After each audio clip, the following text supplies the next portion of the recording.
If you hold anything back, I'll kill you. Hey guys, welcome back to the movie club. Our movie for this week is Lock, Stock, and Two Smoking Barrels, directed by Guy Ritchie. And thanks for picking this, because I remember really liking this movie, but I haven't actually watched it all the way through since it came out on DVD the first time.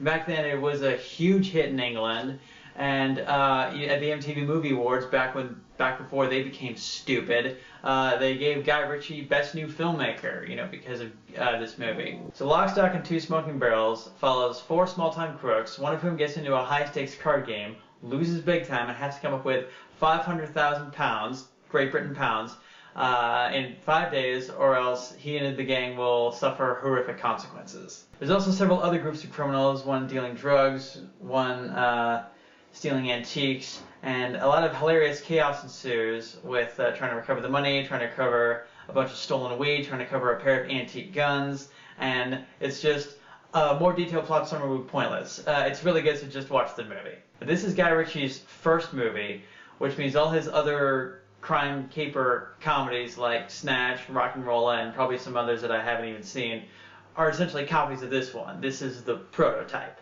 I do remember when Snatch came out, which I liked very much, but a lot of critics were like, dude, Lock, Stock was so inventive and you just made it again. What the hell? This movie features the first film appearance of Jason Statham back before he decided to become an action star. Also the first movie with Vinnie Jones, former football player. He just gotten out of prison at the time. Now, the one I focused on the most on this viewing was Eddie, played by Nick Moran. He's the guy who, he's the card player. He gets into the card game, and he's kind of the protagonist. At least the closest thing the movie has to one. Most of the plot revolves around him, and they're trying to solve the problem that he created. Now, I do remember, I seen from an interview, there's a scene where he's, shuffling the cards one-handed. That's really him shuffling one-handed. That's one of his party tricks. And, of course, they speed it up. Also, Eddie's dad is another crime boss, played by Sting. Yes, that's Sting. I didn't really recognize Moran from anything until I looked him up and I'm like, oh yeah, he was in Harry Potter. He played Scabior, the lead snatcher. Well, don't just stand there. Snatch him! Also very good is Rory, the black guy with the afro. I guess it's an afro. If you've been in the truth, or I think you've been in the truth, I'll kill you. Also Stephen McIntosh, the guy from the Underworld movies. He's the guy who makes all the weed. He's very funny too. This is one of the first movies to introduce the world to something called Cockney rhyming slang, which is the way some of these guys talk. It's where you take the last word of a sentence and you just swap it out for another random word that rhymes. And so not with Liberia's deficit in your skyrocket, you wouldn't have shown up here with that "what's going on" look slapped all over your Chevy Chase. And of course, if you watch Ocean's 11, Don Cheadle's character talks that way and nobody knows what the hell he's talking about.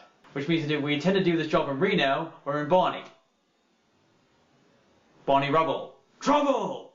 So as a Guy Ritchie movie, it's shot in a very, kind of gritty style. There's like a filter over everything that makes everything look kind of orange and yellow. And there's a lot of really uncomfortable close-ups. If you forget anything, I'll kill you.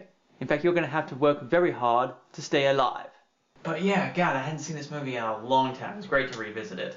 So yeah, that's it for this week. Check out SourceFedNerd for other movie club reviews and the other awesome people who participate. And we'll see you next week. Bye! Do you understand? Good.